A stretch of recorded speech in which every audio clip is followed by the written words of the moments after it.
Hey, hey, hey, it's Krystal, the Goddess, and I'm the creator and owner of the House of Divinity. And welcome to the House of Divinity podcast, a place where we have divine discussions, all about raising your vibration, activating and aligning your chakras, and really just tapping in and being your most divine goddess self. Now, let's get to the episode. Welcome back to another episode of the House of Divinity podcast. I'm your host, Krystal, the Goddess. And I am joined today by a very good friend who I've known for a few years and love, but I'm joined, and I always do this, but I do like when people introduce themselves. So go ahead and introduce yourself today. How's it going, everybody? My name's Kevin. I am the head coach and co-owner of Foundational Training Performance, and I just want to thank Krystal for having me today on her lovely podcast, and I can't wait to share more information regarding health and healing on this amazing podcast. First of all, I was gonna say ooh, you jumping the gun. I love this because I always like to start with gratitude, but you just started us off with, you segued us perfectly into that. And, I receive the gratitude and appreciation for having you here, but my gratitude, and I say this all the time, but I really do have so much of gratitude and appreciation for you. Thank you. Because the reason Kevin is here, we're going to talk about it in our dynasty discussion, but Kevin is my cupping guy. I have my guys and my girls for everything. Kevin is my cupping guy, and I'm so inquisitive, right? So every time I go to you, and I've been having quite a few sessions, but I always have so many questions. And so when I started the podcast, I knew I wanted to spread awareness to the different types of healing. And so I was like, I gotta have Kevin on to talk about cupping because I love it so much and I want the world to experience it. So thank you for joining. And now we're here. Ding, ding, ding, ding. The time has arrived. I'm excited. I also was gonna say too though, Kevin is joined today with his honey in the studio. So if you happen to hear any voices that are not wait, who's that? It's three of us. It's fine. She's being my little emotional anchor in the corner right there. I love it. Emotional support. Literally one of my fave cutest little couples. So I had to let her hear because, she's one of my girls. So thank you for expressing gratitude. Any other gratitude you want to express before we dive in? Yes, I can take up this whole podcast expressing gratitude, but just just kind of thinking from this past week, I'm very grateful for the new people that have came into our studio, and I was able to help them out with their recovery journey. I'm very grateful that I was able to wake up on my own time this morning on a Sunday morning, not having to wake up in a hurry. Yes. And I'm very grateful that I was able to spend some quality time this morning with my favorite person in the world. And also, I'm very grateful for God giving my sister another day, another year of life. Today is her birthday. Oh, happy birthday! So, happy birthday, Yvette. I just wanted to say, shout out to Yvette. I just hope you have a great day, and I, wish you nothing but another year of life full of blessings and health. And I'm very happy to see how you're doing healthier now. So happy birthday, Yvette. I'm very grateful that God gave you another year. Hey, shout out. I love a good shout out. I feel inspired to express a little bit more gratitude today. So I also want to express gratitude with Marina being here. It makes me think about all my goddesses that are joining me in Costa Rica and just the genuine relationships that have been cultivated. So shout out to all the goddesses. We also just did our nature hike. So shout out to the goddesses that joined us this past weekend on our nature hike. But yeah, let's go ahead and segue. So I like to talk about healing. I like to do a healing highlight where I just highlight something in the healing field. And it's interesting when I have a guest because I always feel I want to highlight the practice that you do. Yeah. But I also wanted to do something different today because me and Marina, his honey, we talk a lot about astrology. But I was like, you know what? We just entered Libra season. And it's one more month closer to my birthday, Scorpio season. But I wanted to highlight my manifestation crystal tumbler, but specifically the rose quartz. I know Marina loves crystals. Are you familiar with rose quartz? I'm very familiar with rose quartz. What? Very familiar to the point where she said that make sure that if I ever receive rose quartz, it's only from her. Hey! Okay, so give me a fact. What is something you know about rose quartz? What's the benefit? I just know that from what I remember, I hope she doesn't, I don't butcher this, but from what I remember, rose quartz is a stone of affection or love or attraction. Yes. So if you want someone to be attracted to you or to fall in love with you or to be deeply in love with you, you provide them that rose quartz, right? Maybe, yeah, no, maybe so, yeah. It's Got good, it. Yeah. yeah. Hey, that's not bad for that type of amount of knowledge, okay? I'm No, trying my that's best. good. I'm trying my best. How does Victor know about crystals more like that or no? Probably not. He like lets me do my thing. He That's probably doesn't. No. Oh man. But no, you're good. The umbrella about rose quartz is that it's a stone of love. Really? Yeah, Okay. and so I wanted to highlight this because it actually, if your sister's birthday is today, that means she's a Libra. And rose quartz complements Libras very well. Actually. Yeah, because Libra is actually ruled by the planet Venus, Uh-huh. and Venus is the planet of love. And so what this does is it helps our Libras really tap into that loving energy.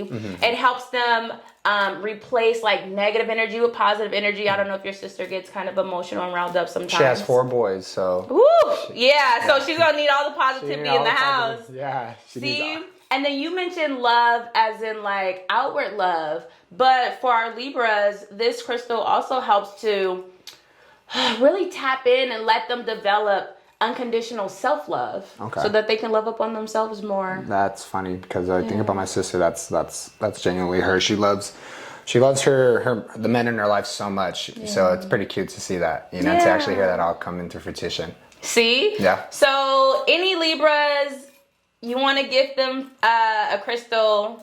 Rose quartz is definitely great because it complements a lot of their characteristics and the lovingness that they already have, right? So Yeah, that is very true. Yeah. That is very true. It's funny because I used to consider her my second mom growing up. see, yeah, and I was gonna say Libras. One of my very good friends from high school is a Libra, and they love hard, like you said, the people in their lives. So I love that the rose quartz is also that reminder, like love up on yourself sometimes. It's okay. So I love that for her, and I love that my friend and your sister. So let's go ahead and get into the dynasty discussion. All my crystal lovers, whether that's you or someone you love, I have the perfect gift. Shop our manifestation crystal tumblers. We have the largest selection of crystals to choose from. So no matter what you're trying to manifest, whether it's love, joy, peace, protection, we have the crystal perfect for you. Whether it's your zodiac sign. I know how much we love our zodiac signs. Shop the crystal tumbler that matches your zodiac sign and get the healing that you deserve. Healing in 1, 2, 3 easy steps. Fill your tumbler with water. Allow it to sit 20 to 30 minutes so that the water can absorb the vibration of the crystals. And then after that 20, 30 minutes is over, you drink the water, step 3, and the water inside our bodies matches the vibration of the water that we are drinking, and it will internally raise your vibration and activate your chakras and activate the cells within your body. So shop the largest selection now, perfect for fruit-infused drinks, teas, and of course water. Shop now and get this healing delivered right to your doorstep. See you in checkout. Okay, let's get into so our dynasty discussion today, we are talking about cupping. And I could talk about it all day. And I'll be trying, like you said, trying not to butcher stuff when I'm talking to people. But now that I have you here, can you first of all just tell us, like, what is cupping? So, cupping. So, cupping is a form of healing therapy that can be done in different ways. There is dry cupping, where you can use like a pump, and that's the type of cupping that I do. There's the traditional Eastern medicine cupping, where the Chinese culture practice it a lot, and they do like fire cupping. So what they do is they get like a little cotton swab and they light it on fire, and then they basically swab it inside while it's on fire inside the cup to pull out the oxygen, and then they place that hot cup on the skin surface, and it creates the same effect of a suction effect. But that's basically what cupping does is it helps improve, most importantly, circulation. And I think that's going to be one of the most ongoing topic throughout this whole healing process, is that oxygen is key. Oxygen is the key to healing and life. Even when you're meditating, you need to find a good oxygen, like breathing pace. Right. So that's going to allow you to, one, lock in more to your meditation. And then in general too, like oxygen is what literally carries nutrients throughout our bodies. So number one thing for cupping is what you should be expecting, or what you should be expecting the benefits of cupping, is going to be improved blood circulation. My favorite thing. Yeah. And so how does that work? So what that does is basically if you have areas that you feel that have been, you know, constantly tight or feeling like constant aches and pains, or an area that you feel like it's stiff on you, or let's say you're working out and you have a hard time engaging that area, hence like a little mind and muscle connection. Yeah. When you do cupping, you basically break up muscle adhesions, which basically are muscle fibers that basically entangle themselves. And it's not a bad thing when that happens. That's actually our body's form of protecting us throughout whatever we do throughout our lives. Or let's say if you're someone that has an active lifestyle and you're always putting your body through it, like let's say a construction worker, right? A construction worker is going to develop a lot of scar tissue and muscle adhesions on their body because it's a very demanding laboring job. So for their body to not get physically tired all the time, they're gonna develop scar tissue on their back, their legs, and that's what's gonna allow them to keep on doing their job. But what happens with scar tissue if you don't treat it is that it can start becoming stiff on you because there's no circulation. Because of those knots, it's causing a blockage of circulation to that specific area. So that's when cupping comes involved, where you can put a cup directly on that spot and improve immediately the circulation. So in an area that has been tight for a while, you can start noticing immediate changes within the first session. So for example, if you get a muscle adhesion, that's something that can really affect even the littlest things that you don't even realize. Like I say, if I get a muscle adhesion, if you look at my shirt, if I get a muscle And when we say muscle adhesion, you're referring to the tightness. Yes, like knots. Okay. Have you ever, like when we feel the knot? Yeah, you know when you're massaging somebody and you feel that giant knot on the back of your shoulder? I don't, but honey usually feels it on me, and I'm like, exactly. Yeah, it hurts. Yeah, and that's a muscle adhesion. Gotcha. Okay. So those knots, basically, what they do is, like, for example, let's say I got a knot on the back of my shoulder. Look how a knot on the back of my left shoulder is going to affect everything to the right of me. So if I get a knot, and basically that knot is actually created on something called fascia. Okay. Okay. So which is another topic. Yeah. So I apologize because no, you're good. If I have to kind of come back and go research, because here's the thing with me, I love dropping information, so I can get carried away with this stuff. No, I am very familiar because, like I said, every time I have a session, I ask you one question and like you go into so much depth, which makes me think of another question. Oh my God, seriously. But I love that because one of the things I always say about you when I'm talking to anybody is like, he's so knowledgeable. Like, you know your stuff. And one thing about me, I don't play about the body, right? Like, no, you shouldn't. Especially now, like, because social media has allowed so many things to become trendy. Yes. Because even my honey, he'll tell me like, yeah, I know someone that's now doing cupping. And I'm like, what? Like, how did they, like, I just don't trust it. And so when I'm talking to anybody, I'm like, go see my guy. Like, appreciate that. all the time. I sent one of my coworkers to you. Yes. Like, I talk about you at work. I talk about you to my friends. And I'm happy somebody actually came and visited you. Which, by the way, it's funny because it was a male coworker. Yeah. Usually when it comes to cupping, I don't know what it is, but I think female patients have a stronger pain tolerance than male patients. But it makes sense because, I mean, you know, women give birth, so you guys do a lot, and you have to deal with guys too, so it's just... You trying to get some brownie points. It works. It works. We agree. Look, we'll allow it. Oh, man.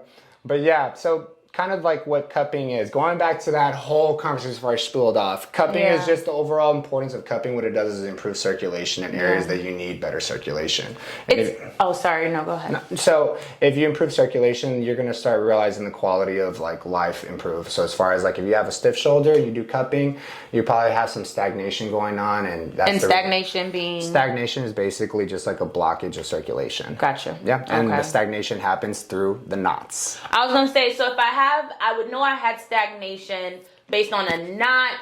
When I feel sore, is that like an indication of anything? Like, are you talking about sore post doing something? Yeah. Let's say you're doing like your healing and you're doing like the bowls, No, I'm saying right? if I was working out, because you not be working out sometimes. Okay, so girl, that's, as you should, girl. I mean, props to you being able to like keep sometimes. your health and all that stuff and running all this stuff. Like that's impressive. Thank you. But yeah, so if you're working out, that's actually a good question, because when you work out, what is it that you do when you work out? Most of the times when you work out, if you feel sore, you're going to be basically creating micro tears, and that might sound kind of. I was gonna say that sounds horrible. Yeah, when I say micro tears, it's not as bad as it sounds, but that's why you're sore the next day, because when you create these micro tears, think about growing muscle as like expanding a balloon. So you keep on blowing into balloon to the point where right before you know it's about to pop, you get it right there. And I'm not sure if you've ever seen like the material on the balloon, like on the tip of the balloon, it's like stretched out. Right. Like the color's like all kind of like light on the ends, but on the tip of the balloon, it's darker.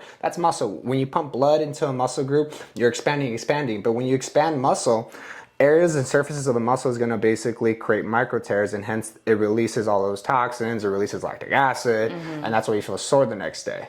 Okay? I want to ask, because when you were speaking before,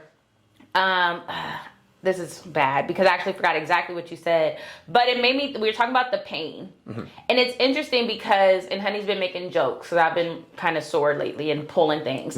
But on my hike yesterday, my left knee, I started to feel, I mean, it wasn't like an intense pain, but like I felt it wasn't normal, like as I was walking. And then later that night, I felt it again.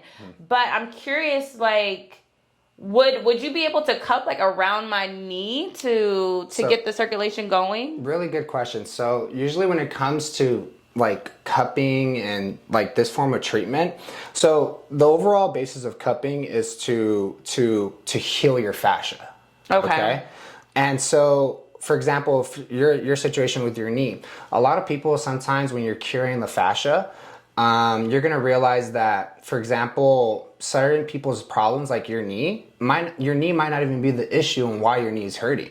So like I've had people who have had like sciatica, and sciatica kind of radiates to the lower back / like lower extremity region, right? And they cannot tolerate their lower back. But when I do tissue work and I'm restructuring their fascia and I'm kind of like palpitating against like their lower back, they don't feel the discomfort on the lower back. But then when I start working on the areas where the sciatic nerve runs through, which is like through the glute, the hip area, they can't tolerate that pain. But then they're telling me that they feel pain on their lower back and they can't mobilize the lower back. So for you, like sometimes most of our pain, it really, if it's a scale of over 3, a pain level over 3, and there's no significant damage to like that specific area, like your knee, did you tear your ACL? No. Did you fracture? I'm like, I don't even know what that is. I just hear about it all the time. So you didn't tear no crucial ligaments in your knee? Not that I know of, no. You didn't fracture your kneecap or anything, right? So most of the times when you have pain and it's a direct area, it's not even the muscle itself. It's something connected to that area, because fascia is basically connective tissue that wraps around our muscles, our bones, and it holds everything together. And basically, if you have like knee pain, my best advice is this: there's something that's going on up north or going down south. So for example, anyone that I've ever had knee pain that never had any crucial injuries to their knee, it's usually them having a tight quad or having a tight calf. And I'm very tight, because I used to be able to touch my toes, and I struggle. Oh no. So but you know this, because you've actually done one lower session on me, and basically that was years ago, and I just want to say nothing's changed. I still, I attempted, and I was successful for a short amount of time of like like even like once a night, I would just like, okay, just stretch and touch your toes. Like just slowly trying to build that up. But it's also interesting that you are mentioning fascia, because anyone that's been an OG with the House of Divinity, which used to be the Healing House, we had our run of doing the body sculpting. And when I started to learn about body sculpting, I learned about fascia. And so when you mentioned it, I'm like, ooh, I kind of know what that is. But I would love for you to like break down specifically like what is the fascia, and then let's go a little bit deeper into that. Sure. So fascia. Fascia is basically connective tissue. Like I said, that it basically holds structure throughout your whole body. So this wraps on top of your muscles, your bones, your organs. It's literally the layering above everything. I was gonna say, is it right under the skin? It's right underneath the skin. Right underneath the skin. It's right underneath the skin and right on top of everything else, your muscles and your bones and all that. And it is probably one of the most understood things when it comes to Western medicine.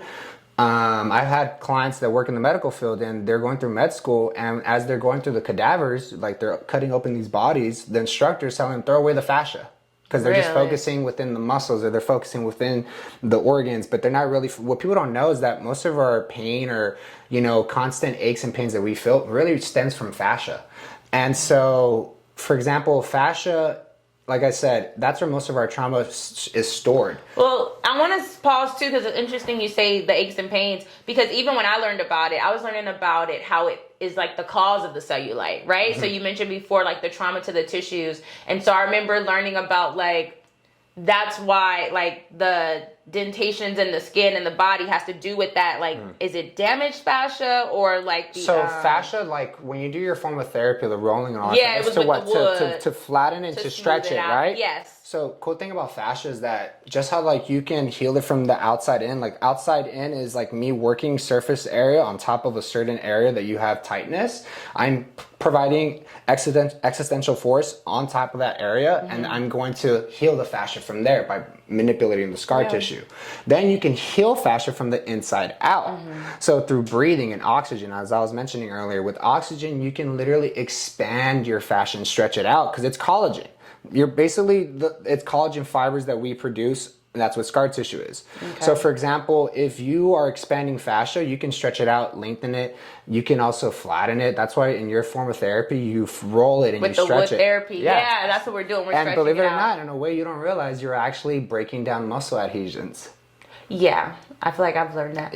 So you don't realize, but you're even doing fascia therapy yourself, and that's pretty cool. I was, yeah. And so for people, when you don't realize is that when you've even out the fascia and you have known adhesions, not even is the skin or the muscle around that area gonna look smoother. It's gonna have a more smoother texture. You're not gonna have like those little bumps that are there. Yeah. So yeah, you can expand and train your fascia. Like that's the thing. Like for example, someone that does let's say yoga, or someone that does gymnastics, they have to have very flexible fascia because their body's contorting, their body's upside down. Yeah. You can't, like for example, there's a difference between flexibility and mobility. Someone could be flexible enough to pull, their hand behind their head, but they don't have the mobility in their fascia to turn their whole arm around without having to turn their shoulder around.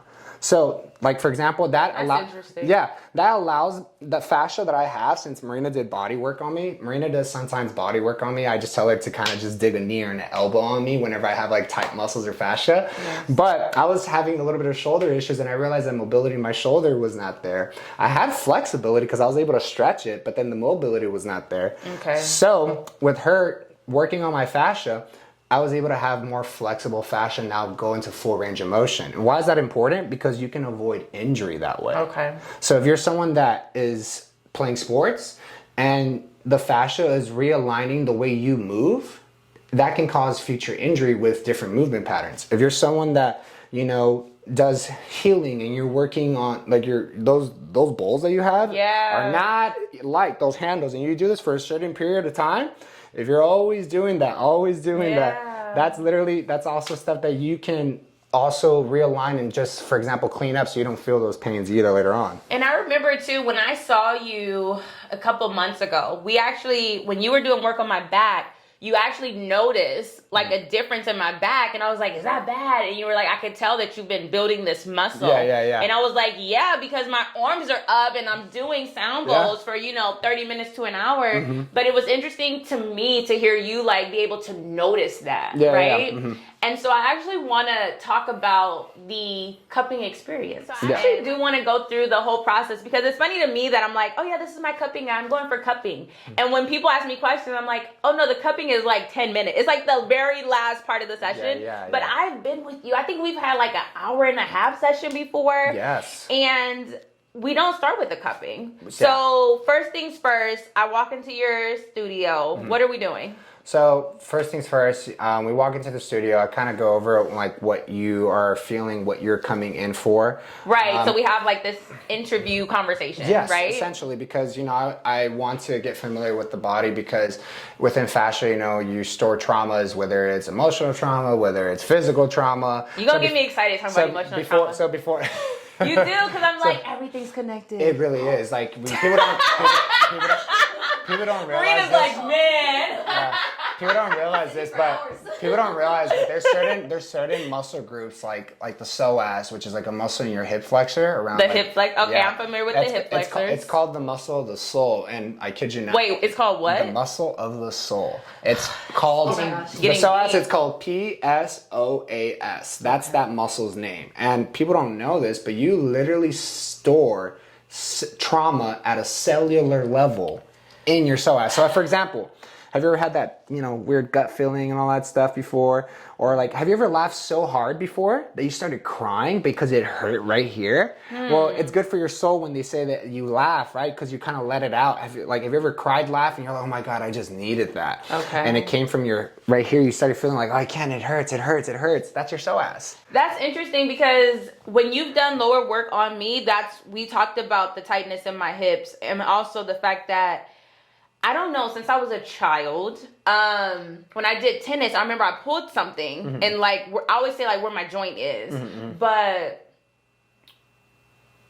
to hear that like this is where like emotional trauma is stored, for no reason, it almost makes me want to cry because I'm like, what happened to me? And what have I suppressed? But I know I've had like, And I've worked on people before where they came into my studio and they were perfectly fine. I mean, like there's no sign of like sadness. And I work on their psoas and they're super tight from their hips and they just literally start bawling. Bawling. And it's not because it hurts. I was going to say, but your sessions do kind of hurt. Like depending what you're working on. Like for example, like if people are coming in to work on an injury, like let's say tomorrow I have a soccer athlete coming in. Okay. And she tears up her legs left and right.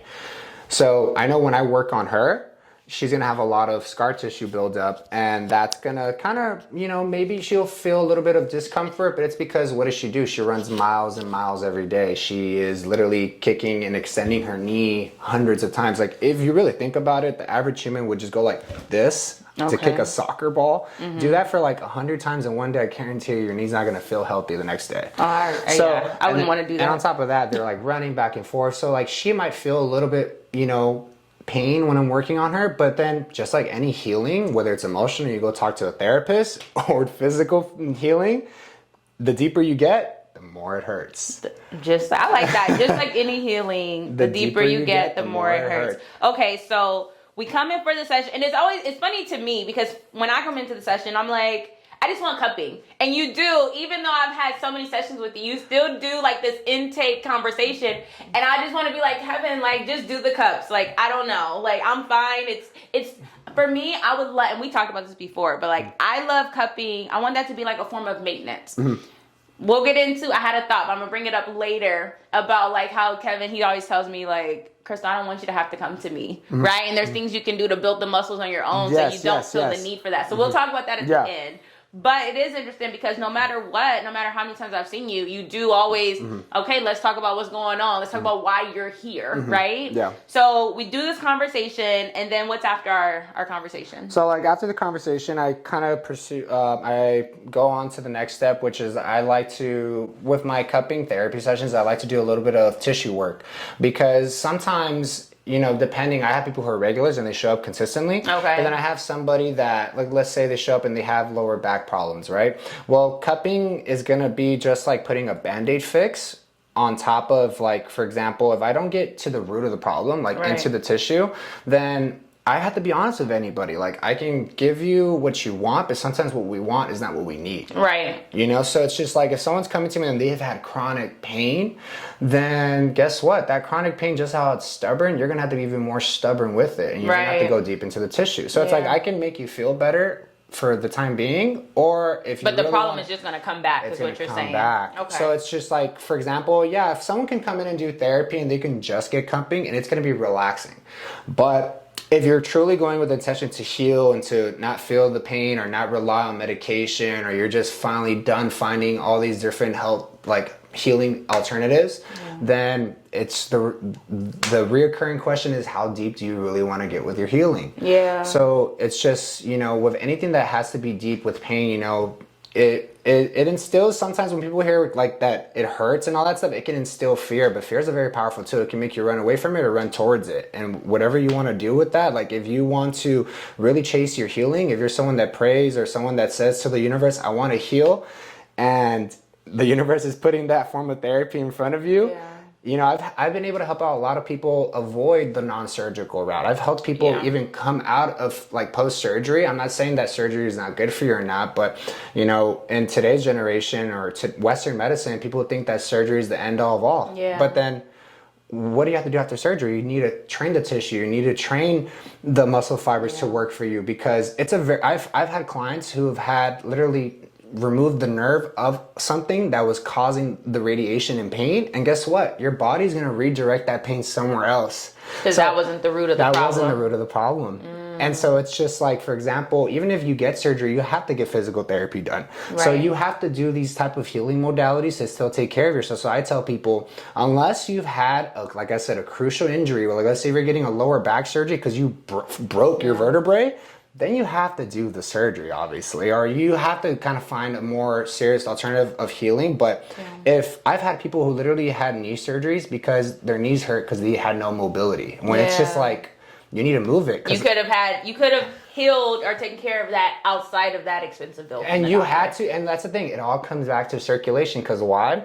If you move the fascia around, and then you start moving the fascia with you actually moving it around, you create circulation. With circulation comes life. Literally, it's like if you don't use something, you lose it. Yeah. You know, if you ignore it, you're not going to feel it no more either. You got to give some TLC. You got to water, you got to water the grass a little bit, and you're going to start realizing that you're going to get better improvements from it.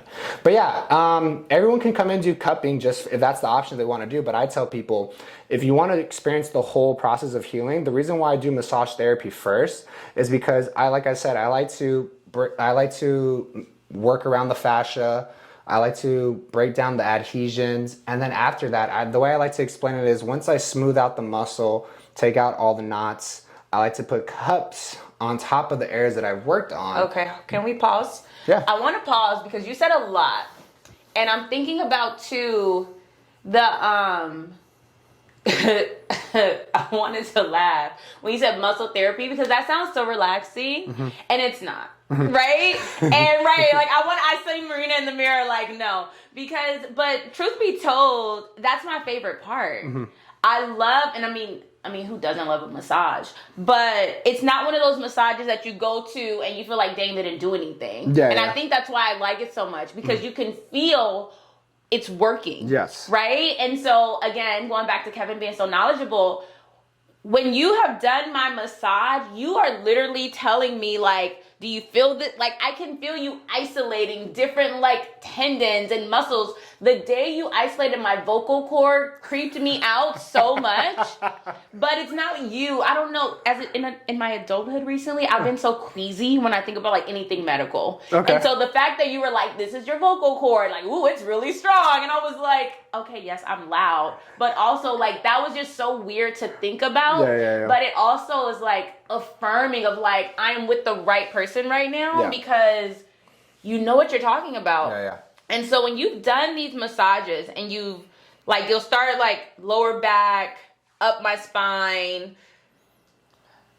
I don't know. I just, like, if I'm working on your shoulders, I'm working all up your middle, like from your spine. So because, like, there's muscles called your erector spinae that connects from your lower back all the way to your trapezius, which is like your middle upper back. Yeah, you know? see? Yeah, it's connective tissue, but that's why I'm saying fascia. It's literally one layering over all of your muscles, all of your body. So if you have an adhesion somewhere, it can cause a discomfort somewhere else. Yeah. So that's why it's like, even though if you come in with shoulder work, I need to work everywhere else that's connected to that origin. Yeah.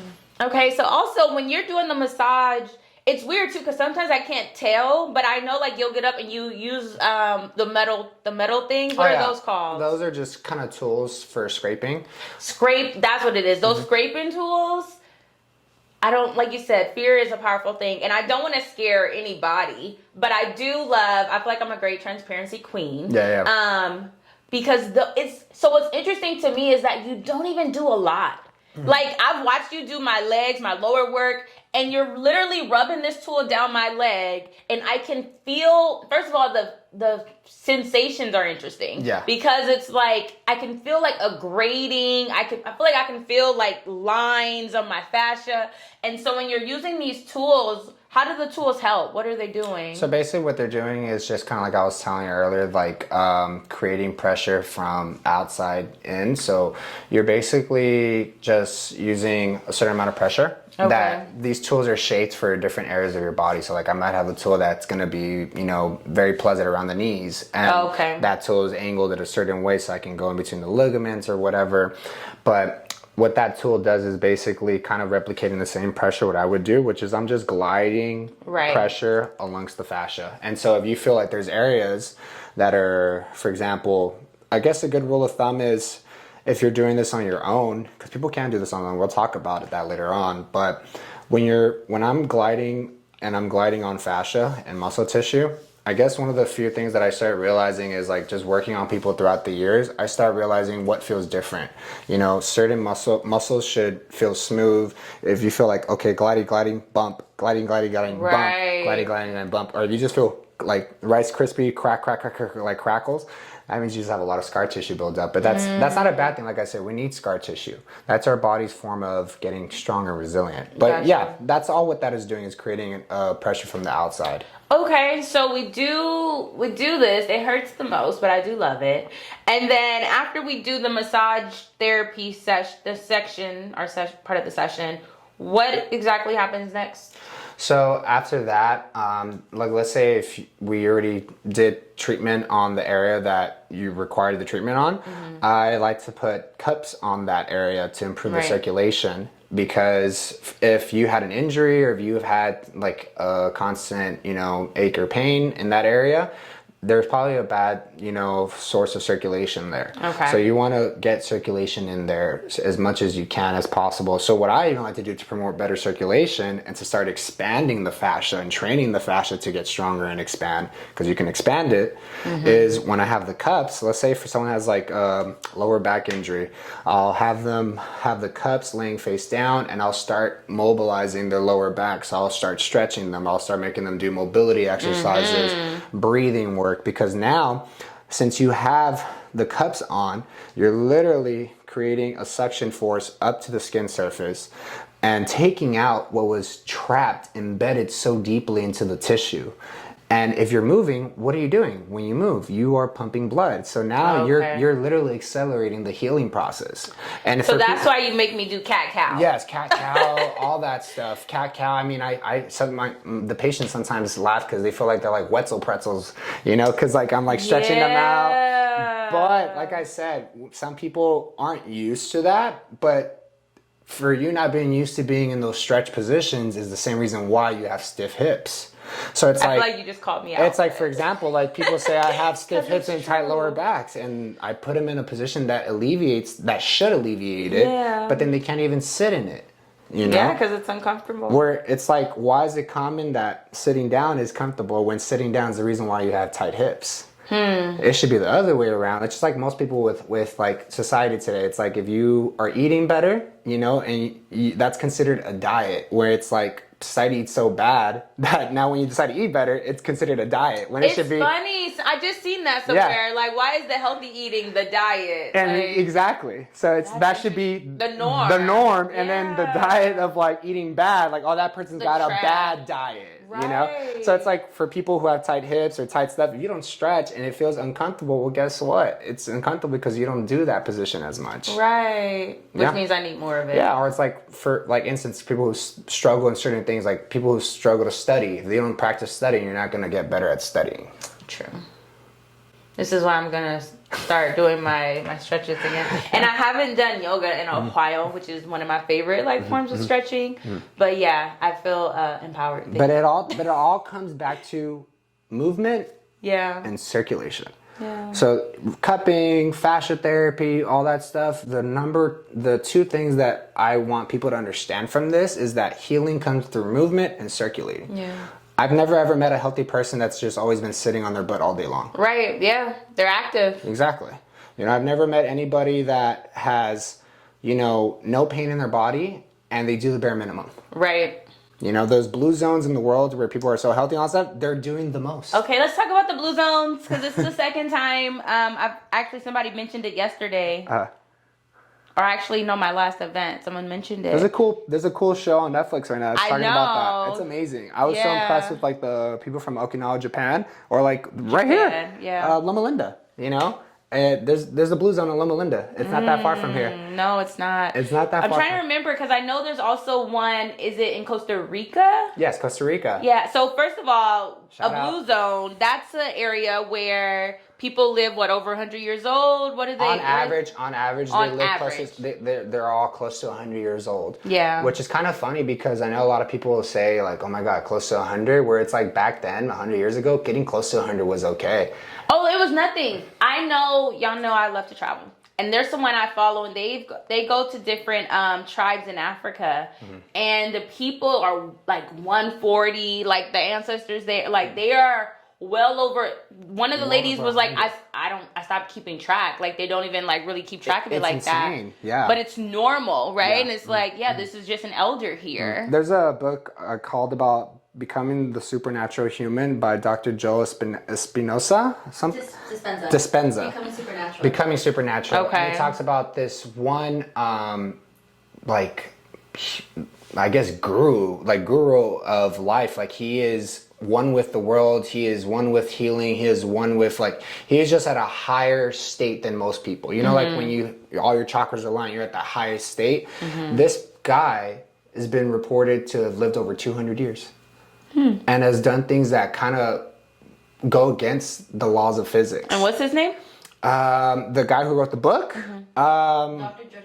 Dr. Joe Dispenza. And he wrote it about someone else. He wrote about what that guy taught him to become a supernatural human, about living past 100, becoming one with the world, becoming one at a higher state, healing your body from like these diseases and all that stuff. It's also interesting that this is even coming up right now, because I don't remember why I was going through this train of thought, and I was going through like different affirmations, but I was just like speaking affirmations of myself about like how I'm like super healthy and all these things. But I said like, I'm going to live past 100 years old.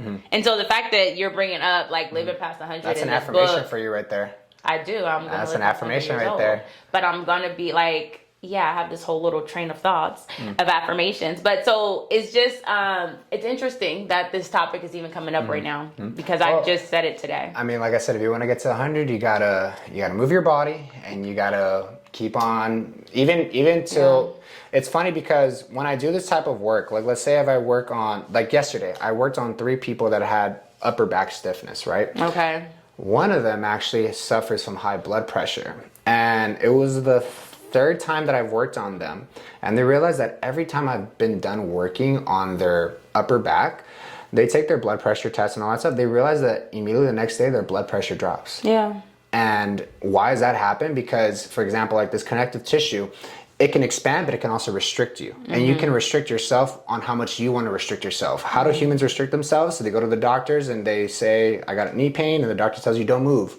I hate that. No offense to any doctors and all that stuff, but it's just like when a doctor tells you not to move, it's like they're just kind of giving you, in a way, safe but lazy advice, because they don't know what's your lifestyle. They don't know how actively fit you are. So they're going to tell the average person that comes into the office, don't move your knee, because it is the safest thing to say. Yeah. But for those who are adventurous, or those who know what they're doing, the more you move, the better you're going to heal. Yeah. So, like, for example, yeah, because you got to get the oxygen flowing. So, like, for example, if you are not going to move and you're not going to be expanding that fascia, literally, like, oh man, I lost my train of thought with all the conversation we're going. But, for example, if you go and you are literally planning to live for the rest of your life, you're not going to be able to get to that point if you are always scared of feeling discomfort. And working on your fascia or expanding your fascia and training it all comes with that territory. You have to do that stuff. We talk about leaning into discomfortability a lot on this podcast. Yeah. And so talk about, things coming for us full circle. But it's like we need to lean into discomfortability emotionally, spiritually, and now here you are telling us like even physically, but again, we know this, right? Growth happens outside the comfort zone. And your fascia being one of the skin being the largest organism, your fascia being one of the largest organisms, we have to take care of that work because like you said, it impacts our whole body, right? Because even I've read about like even like with the scalp, right? Like doing those type of massages and things like that. But there's times where Marina's had like migraines and I just start let the people know. A lot of people get migraines. Yeah, I mean, there's times where Marina has gotten some migraines and she's like handicapped by them, and I just start, you know, rubbing her scalp, kind of like just. I do that when I get a headache too. Yeah, I mean, we all naturally do that. And why does it feel good? You know, why does it feel good when we compress? They say compress the pressure on the temples. That's what Honey told me that one. Yeah, exactly. So you compress. Not only that you're compressing on the temples, but then also there's certain things around there that has connective tissue that goes to a certain area where it's going to send a response signal to alleviate pain. Everything is a response to anything. Why do you take medication? Because it's going to respond to your pain signal somewhere. So if you are going to touch something, like for example, this is how fascia works, like, and this is why people don't like it. So like what fascia happens is like the deeper you touch, like for example, let's say I come onto this podcast. Because there's layers. Yeah. And so what happens is like reason why fascia hurts or cupping, sometimes this form of therapy hurts, is because if you're not allowing your body to get deeper into that healing, it's going to be like your body's response to keep you safe, like saying like this is out of your norm. That's like what are you doing? It's like, for example, if I were to come onto your podcast, right? Let's say we didn't know each other like as much, and I come here, right? And I just start touching your stuff. You're gonna be like, okay, that's weird. Like, okay, I'm gonna let it slide. But I start grabbing this, and then there's gonna be a point where you're gonna be like, stop! Like, what are you doing? Like, don't do that. That's weird. That's your body when I'm working on fascia. You're like, ooh, that's weird. I'm not used to feeling that pain. Oh wait, this is not comfortable. And then it's gonna get to a point where you're gonna say, stop! I don't like that. Which I've done. You know, and so, but it's because that's your body's way to protect you. Right. And just the more you work on fascia, guess what? You can train it just how you can get it lengthened or durable. You can train it to become more resilient.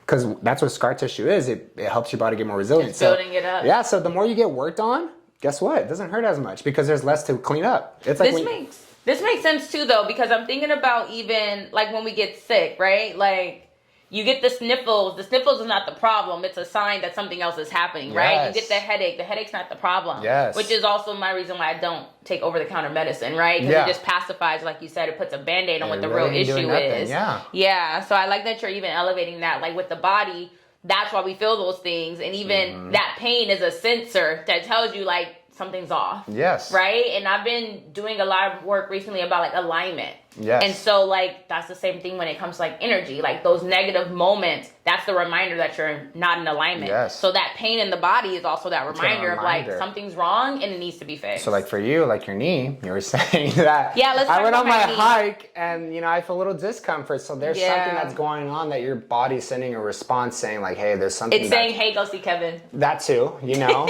But like for example, like I said, your body is very intuitive. A lot of things. I think we as humans, we numb those intuitions. Like whether we only want to acknowledge it when it's really bad. When it's just like, if you know something's out of the ordinary, take empowerment on taking control of it.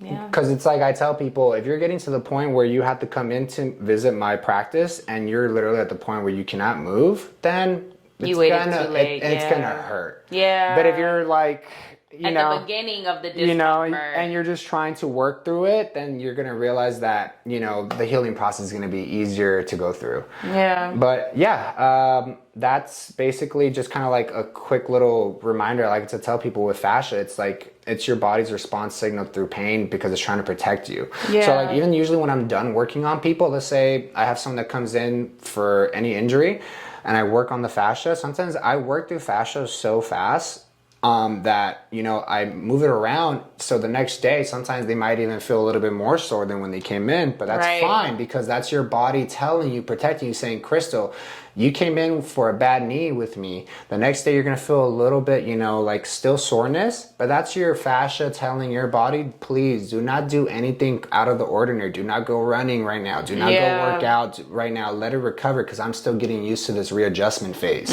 So like you're saying about alignment, when I realign everything, it's funny because I can realign someone's fascia and their body can still be realigning 2 weeks from now, 3 weeks from now. I Right. just had a gentleman that I worked on their shoulder because they had shoulder pain. And since they were having an impingement on one side, it was causing disalignment to the other side of his shoulder. So even though I fixed one shoulder, he was telling me a week later, he was doing some type of pull-ups. And when you hang from a bar, it kind of puts your scapulas in a stretch position. He realized that his right shoulder just went click, click. Like it just, readjusted itself. And he said, I didn't need that on my right side. But I realized that now that I can even sit more upright, I'm not feeling as uncomfortable. And then also I realized that I have better quality of exercise. I have better quality of sleep. And because I worked on his left side, everything else that was connected to that was readjusting itself later on down the road. So yeah, usually the healing process takes about 2 to 3 days once I'm done working on somebody. But after the third day, it's usually when they start like they're for sure like not feeling it as much anymore. When you say the healing process, you're saying like what exactly are we post therapy? Like so for example, you like let's say I'm just done doing therapy on you right now. Right. And you probably will feel by day 3 your best. So like for example, you might feel sore. You're gonna feel sometimes maybe fatigue at the end of the therapy depending what you get worked on. Yeah. But usually by day 3 you can tell that it's not even there anymore, and you'll even start realizing like, wow, I didn't realize how restricted I was. I've worked on people who had, bad hips or bad lower back health, and by day 3, they're realizing like, wow, I didn't realize how much I was slouching. I didn't realize how much I was not upright. I didn't realize how I wasn't opening up my hips as much. Yeah. So all that stuff, it realigns after a couple of days. And then it's funny too, not funny, but someone was asking, because I asked the Dynasty, I was like, what questions do you want to know? And we've answered a few of the questions already, but it's interesting because someone was asking like how long, well, I'm about to actually give something away, because after you do the cupping session, after you do the cup, you take the cups off. And cupping is most known for the bruising that's left behind, right? And I want you to go into that, but before you do, I know someone was asking like, how long do the bruises last? And I'm thinking right now, like, that depends on the person. Yes, it does. And you can tell us why we bruise, which I feel like is going to explain the length and why that. As far as why we bruise, the different colors of the bruising, it depends on the person, depending how much scar tissue they've developed in that area and how much times or how long has it been since they've had healthy circulation. So if you're someone that has had upper back issues like in your shoulders for so many years and you've never done any type of form of treatment and you don't activate those muscles often as far as like using them for exercise, if they're just inactive, they're dormant, you're gonna have darker marks than usual because literally that's just like, for example, blood that is literally no oxygen, all those toxins that are trapped embedded into those muscle fibers. So the darker the mark, that means that you had poorer circulation. The lighter the marks, that means you have better circulation. It's interesting because I always notice where my marks are, right? So like sometimes the upper shoulder is like super dark, right? Yeah. Sometimes my lower shoulder when you did my legs, but it's interesting for me as the patient or the, the customer just to see like, oh shit. But also it's like, that's also where it was hurting the most. Right? And so I was like, oh, that makes so much sense that like, there's a lot of trauma happening right there because and then usually like general areas too that are connected to that area usually are also darker as well. Yeah, it's like, so that part is like darker and then it really does like the gradiency, right? I don't think I make that word up, but the gradient, like it's dark and then it does go lighter, lighter. So like if you're working my upper body, I notice down here, my lower body is always the lightest. So it's interesting how that just spreads. And then you can tell like which side do you favor more and everything because I always usually put the same pressure on all the cups that I have. So like, let's say I have them all over your upper back. I usually like to do 2 to 3 pumps. And if they're all 2 to 3 pumps, you're going to realize like, whoa, even though these are the same amount of pumps on this side to get the same amount of pressure, why is this side more, darker? Well, that's the side that you favor more. Maybe for people that, are teachers, they have a side where they have the clicking hand more, or the side that they're kind of facing their desk or writing more. So that means you're going to develop more scar tissue on that right side. But even though I always tell people too, if you're coming in for a right shoulder issue, you got to give some treatment to the left side because you got to create balance. You don't want one side to feel the love more than the other side. Like I said, if I work on one side, it can also affect the way the other side's moving. And it's interesting you brought up the over dominant part of aspect of it, because I know that shows up for us in the massage therapy. Yes. Reminder, you said you need to start on my left next time. Yeah, because he always starts on my right, but then he gets to my left, and then you say you're surprised because I have more, like my pain tolerance is much lower. Look, he's all stressed out right now thinking about these sessions, but yeah. She's got marbles in her back sometimes, like literally sometimes. There was one point it was like a golf ball in her trap. Insane. I can't even believe how she gets all those knots in her stature. It's insane. You lucky I love my community because you telling them all my business. No, it's totally fine. I mean, girl, you have those knots in your tracks because you do a lot of things, girl. When you build knots, it's because you're moving a lot of weight, but you carry a lot of weight on those shoulders. Give yourself a little love. I do, and this is why, like, it's interesting though, because on the left side is like I don't even want to let you feel because I feel something right there. It feels big too. Oh man. But he's like remembering all of the sessions where he's like, Krystal, what the I'm not gonna feel the difference between the knot here and then this Krystal right here. Like literally, it's gonna probably feel the same. No, seriously, but I always do think that's interesting that the left side, my pain tolerance is different, and even you mentioned like it's shocking because you expect my right side to be like. Well, the reason why is, are you asking for the reason? Yeah, okay, so like the reason why is even though you have more scar tissue on your right side, but then when I work on your left side, it's not as, I guess, easy to go through that, compared to your right side because, like I said, scar tissue does what? I've built up that, resistance over here. So now I can take more wear and tear. So even though you have more scar tissue here, you're training that muscle because here's the thing, there's people who don't mobilize their scar because scar tissue is also a good thing to help you get stronger, to do more. Right, to push next time. Yeah, but since you're developing scar tissue on one side, guess what? It's going to develop on the other side. But since you're not using that side as much, it's not developing the muscle that you have. And that's what people are mistaken sometimes. Like I have people who are active throughout the day, like construction workers, and I tell them, you still need to work out. And I was like, no, I do so much because I do construction. This is the workout. I felt that. But I tell people, it's like, yeah, but then you're just working your body. You're not really making it stronger. You're exhausting your body. So it's like you are making these muscles work for you, but you're not making anything for these muscles to get stronger, to become more durable for you. So like for example, there's a difference between having a hard labor job and taxing your body, and that's the reason why you're not obese.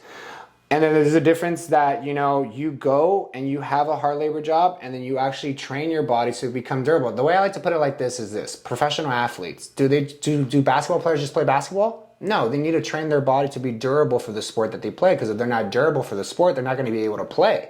It's interesting you bring out athletes, because I found myself in a rabbit hole on Instagram. This is a sidebar.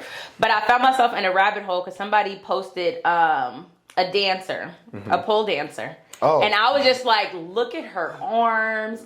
I was like watching for like, I was taking it all in because I'm like, wow. Like, and then she was doing moves where it's like she's holding herself by her legs. And I was like, dang, like, they working out. And fascia, like I said, fascia is meant to be flexible. Right. Like, for example, if you see someone that, like a pole dancer, right? She has muscle, correct? Yeah. And there could be another girl that's kind of same built, but she's just someone that goes and lifts weights, right? Yeah. Fascia moves differently for her compared to the other girl. Right. Both girls will, let's say, weigh 110 pounds on a good day, okay? But girl A does pole dancing, girl B does weight training. The way that girl A, who's the pole dancer, trains her fascia, it's going to be more flexible and more athletic. Right, yeah. The person who does weight training, they're going to have strong fascia, but their fascia, let's say they start running or doing something that requires their body to contort, the other person's fascia is going to look so natural and flexible. The other person's fascia, they're still strong and healthy, but then that person's going to have mobility issues later on down the road. They're going to have restrictions later on down the road. So it's like, even though you need to train fascia in both ways, because even person A needs to strengthen their fascia, but like I said, you can train your fascia to be flexible. And that's the one thing I tell people, like, learn how to make your body stronger to be able to do the things that you do every day. And that's what I love about health and fitness, because, as a coach, I tell people, you join a coach because you want a specific program, what they do. Well, the way I like to influence people with health and fitness is do a workout program that's going to enrich the life that you love to live already. Like if you're someone that wants to just go get a program because you just want to sculpt your butt, you're not going to want to sculpt your butt your whole entire life. Granted, you might want to, you might want to, but you can't sculpt your butt if you got a bad lower back. take the fun out of it. So that's why I tell people, like, like, darn it. But this is how you get me. And believe it or not, I do remember like some of the exercises you've given me to help with my back. Yeah. Because he literally says these things like after the session. Okay, so this is basically the end of the session, right? Uh-huh. He's like, basically, okay, next steps, this is your homework. So yeah, he's like, yeah, all this stuff is good, but also you need to do this. Yeah, I mean, the thing is, it's like providing empowerment through people with, like, for example, one of my things is because I used to get injured all the time because I played sports. Okay. And one thing I did not like is when I would go to the doctors and all that stuff, and they would tell me, like, take this pain med, rest, and, you know, just expect this to happen in a couple of weeks. Like, there's no knowledge behind that. Like, especially some people, you'd be surprised, they'll go to a doctor and they go for it if you want to pause that. No, you're good? Oh, okay, my bad.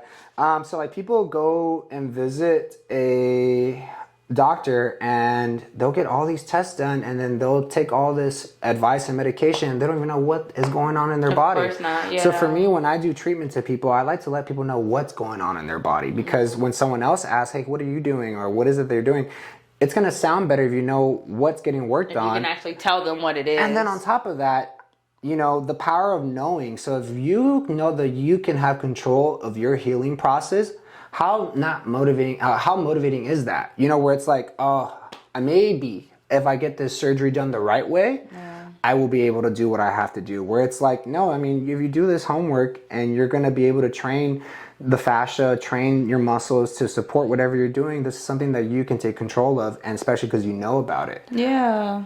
I like this.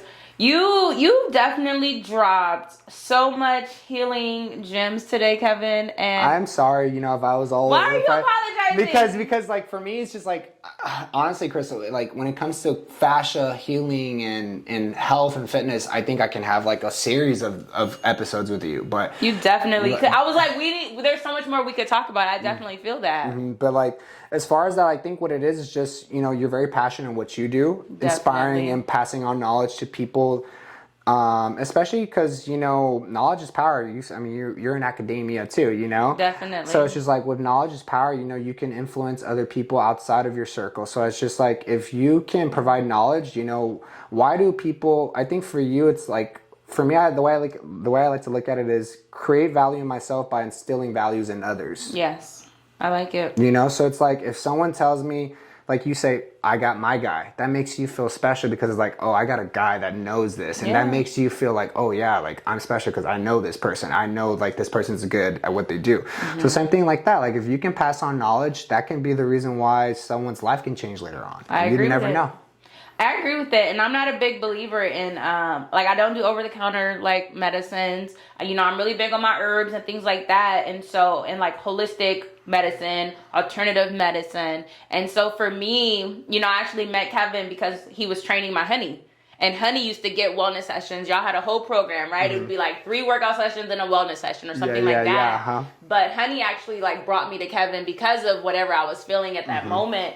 And for me, it was just the alignment, right? I was like, oh shit. And especially, I mean, I can imagine all the questions I asked the first time I met you, right? The first time? I don't even, the first time, like, compared to now, it's probably no difference, honestly. But it was like... I honestly love patients like you. Oh, I can tell, because you like to spread knowledge. So even when you were saying that, I said, we were the perfect match. Yeah. Where you like to give knowledge, and I like to ask the questions to gain the knowledge. So it was perfect. Mm-hmm. And I'm happy. I'm happy that things fell into alignment the way that they did. Honestly, I mean, I think that might be, I think I'm blessed, you know, blessed because like, I think more than anything, if you can make, connections are so important, but if you can make good ones, I think that's even more valuable, you know, more valuable for a fact. And the fact that, I mean, like, it's been, since 2020 or before 2020? Well, I trained Honey, I call him Vic, but Honey, I trained Honey post-COVID, you know? I mean, pre-COVID. Pre-COVID, yeah, because it was before everything shut down. Yeah. So you've been in our lives for a few years now. And the fact that we're still here, you know, that does speak. So awesome. I have gratitude. So yeah, I do. I have so much gratitude to you and Marina and just the relationships that we've cultivated over the years. But before we go, you definitely got to let the people know you dropped so much knowledge, okay? I want the world to experience at least one wellness session with you. So let them know, where can they find you and how do they get in touch with you? Yes, so we have I have two Instagram pages that you can kind of reach us through. Our main Instagram account is our private training studio account. It's called Foundational Training Performance. And then right there with our page, you can click on the links. There's going to be a link tree where you can sign up through email, or you can message us through a number that we have that we are going to receive for our appointments.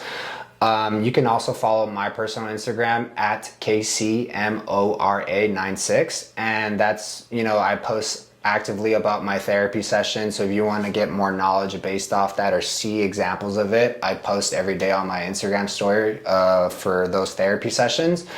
But we are located in North Long Beach, and I do offer first-time customer promos, and I do offer first-time customer deals. So any new person that's willing to take control of their health and life for good and actually wants to get to the bottom of actually, getting healthy, then this is the next step for you. If you're someone that's been praying to God or talking to the world, and this is something that's reaching out to you, my best advice is just give it a shot, because you never know what other avenue can open up for you. Yeah. So I want to thank you very much for having me here on your podcast. Yeah. It's been a pleasure. It's been more than a pleasure. I'm very grateful for everything, Krystal. You're welcome. Thank you for being here. Before we go, I definitely want to do some healing on the horizon.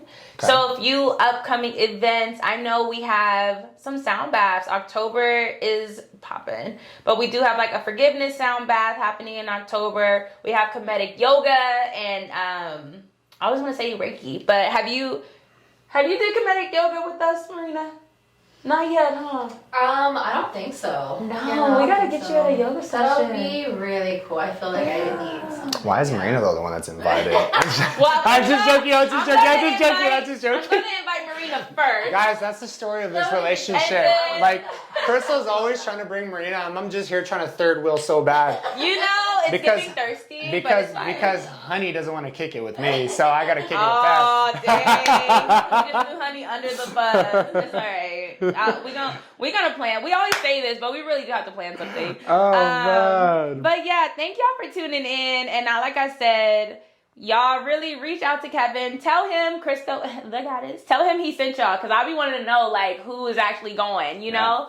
And then, like you said, don't let the fear scare you, right? Like, be open to something new. I promise you're not going to need to see your doctor and pay your copay. But I digress. Yeah, and then on top of that, if you guys mention that you're coming from watching this video, just mention that you came from Krystal, and then I'll give you a little extra discount on top of that. We like so that. Make sure that you guys, like this video. Hey! Send proof that you liked it, and then I'll give you that extra discount coming through this podcast. There we go. And with that being said, I just want y'all to remember, you are a whole goddess out here. And it's always a great day to live life as such.